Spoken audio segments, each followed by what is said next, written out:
બંગાળની ખાડીમાં સર્જાયેલા લો પ્રેશરને કારણે આગામી 72 કલાકમાં કચ્છ સૌરાષ્ટ્રમાં ભારેથી અતિભારે વરસાદની આગાહીના પગલે કચ્છનું વહીવટીતંત્ર સંપૂર્ણ રીતે એલર્ટ થઈ ગયું છે। આ અંગે કલેક્ટરશ્રીની કચેરી ખાતે અગત્યની મીટિંગ યોજવામાં આવી હતી। આ બેઠકમાં કચ્છના તમામ સરકારી અધિકારી કર્મચારીઓને હેડક્વાર્ટર ન છોડવાની અને જેઓ રજામાં હોય તેની રજા રદ કરી હેડક્વાર્ટરમાં હાજર રહેવાની સૂચના અપાઈ હતી। એકાએક વરસાદ ખાબકી પડે તો તંત્રએ તે અંગે અગાઉથી આયોજન કરવા અને ડિઝાસ્ટર અંગે તૈયાર રહેવા સૂચન કરવામાં આવ્યું હતું। હવામાન ખાતાની આગાહી હોવાથી કચ્છ કલેક્ટર શ્રી મહેન્દ્રભાઈ પટેલે વહીવટીતંત્રને સાબદા રહેવા સૂચન કર્યું હતું।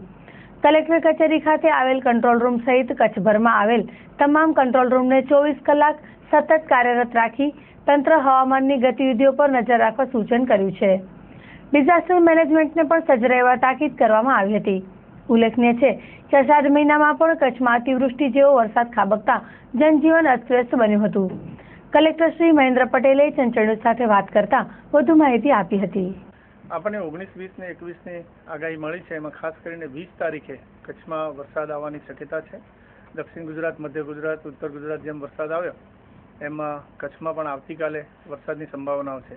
રવિવારનો દિવસ છે। મેં તમામ અધિકારીઓને સૂચના આપી છે કે કોઈ પણ અધિકારીએ રવિવાર હોવા છતાં હેડક્વાર્ટર છોડવાનું નથી, કોઈ કર્મચારીઓને રજા આપવાની નથી અને જે કર્મચારીઓ રજા ઉપર હોય એ લોકોને પરત બોલાવી લેવા। તમામ કંટ્રોલ રૂમ એમાં રેવન્યુ કંટ્રોલ રૂમ, તમામ મામલતદાર ઓફિસ, કલેક્ટર ઓફિસનો કંટ્રોલ રૂમ, પશુપાલન ખાતાનો કંટ્રોલ રૂમ, ફોરેસ્ટનો કંટ્રોલ રૂમ, પીવાના પાણી પુરવઠા બોર્ડના કંટ્રોલ રૂમ, આરોગ્યના કંટ્રોલ રૂમ, આ બધા જ કંટ્રોલ રૂમો 24/7 24/7 ચાલુ રહેશે।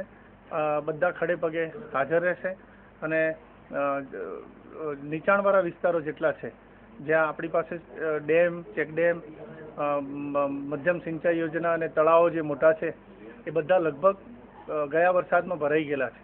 એટલે આ વખતે એમાં સ્ટોરેજ કેપેસિટી એટલી બધી છે નહીં। એટલે જો વધુ વરસાદ આવે તો એમાં ઉભરાવાની શક્યતા છે। એટલે નીચાણવાળા વિસ્તારના સૌ નાગરિકોને મારી વિનંતી છે કે સાવચેત રહે અને વધુ વરસાદ વરસવા માંડે તો સલામત સ્થળે ખસી જાય।